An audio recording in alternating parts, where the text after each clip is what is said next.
మేము స్వస్థత వరం కలిగిన దైవజనులమి ఫలానా,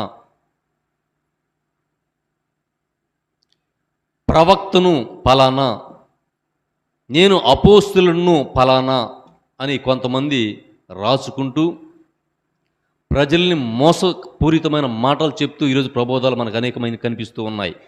ఈ మాట నేను ఎందుకు మాట్లాడుతూ ఉన్నానంటే, ఆ రోజుల్లో డైరెక్ట్గా అపోస్తుల ముందు ఉన్న ప్రజలే అపోస్తులకి భయపడితే, అపోస్తులను చూడని వ్యక్తులు, అపోస్తులు చేసిన అద్భుతాలు చేయలేని వ్యక్తులు ఈ రోజున అపోస్తులు అద్భుతాలు చేశారు కాబట్టి మేము కూడా అద్భుతాలు చేస్తున్నామని చెప్పి వీరు సొంతంగా అపోస్తులని చెప్పుకుంటూ ఎంత మాత్రం కూడా ఈ వచనం ద్వారా ఒప్పుకోవడానికి అవకాశమే లేదు. ఎందుకంటే ఆ రోజున అపోస్తులు అంటేనే ఒక వికటమైన భయం జనాల్లో. అంటే వారు దేవుని యొక్క శక్తి